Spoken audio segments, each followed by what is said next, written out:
Cheers, everybody. Welcome back to another beer review. And in this one, we've got one from Harbour Brewing Company. Now, I haven't done a Harbour Brewing Company beer for a good 2 years on this channel, I think.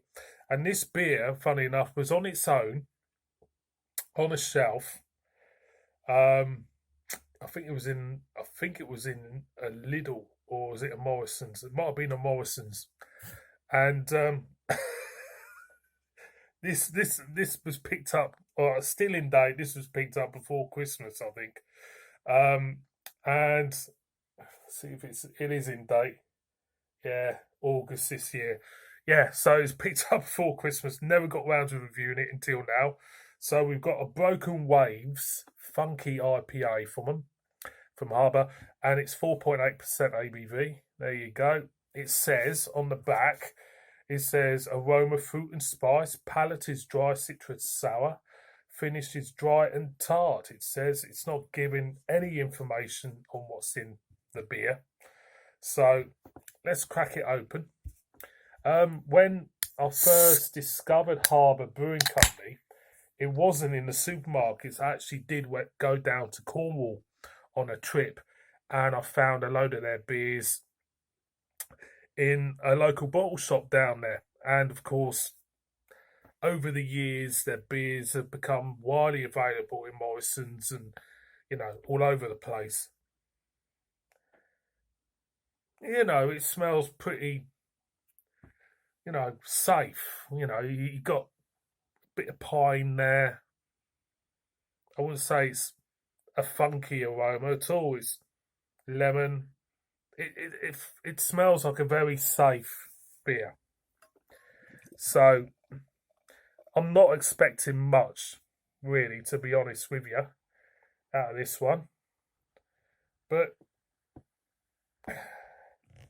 it might be surprising. I think the most interesting thing at the moment is the name of it. Broken Waves Funky IPA. So, being a glass, as you can see, slight haze to this. It's dissipating head. Aroma, yeah, there's a bit of mango in it. Slight hint of tropicalness, but again, it feels pretty safe. So I'm gonna go in. Cheers.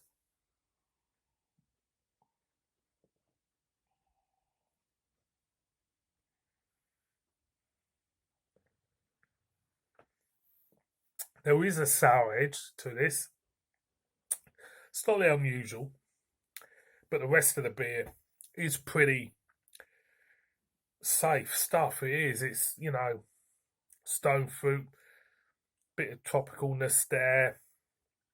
There is, the sourness does give it a slight character. To be honest, it's it does work. There is a slight tartiness to it, but overall, I mean, yeah, it's pretty safe stuff. To be honest, it's nothing to really, get excited about.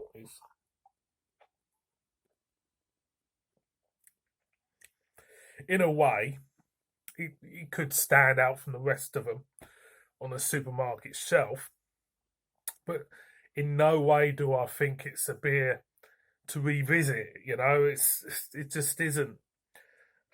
Which I'm having trouble with the supermarkets at the moment. I think there's a lot of beers out there which are only worth trying once, if you know what I mean. There's a lot of mediocre stuff going on in the supermarkets, which is a shame because we're always looking for something a little special, but this isn't it. It certainly isn't. I go in again.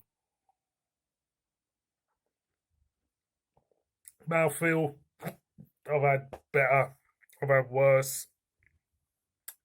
So overall, what do I think of it? Well, it's not terrible. It's not brilliant. It's just very middle of the road. And sometimes, for the price you pay, in the supermarket, I suppose that is what you get, really. You know, and that's what you should expect. If I bought this from a bottle shop, then I'll be pretty peeved off about it. But overall, there's not much more to say about it. But to give it a go yourself, for me, it's just something I won't revisit again. So cheers for watching, everybody, and see you on my next one. Cheers.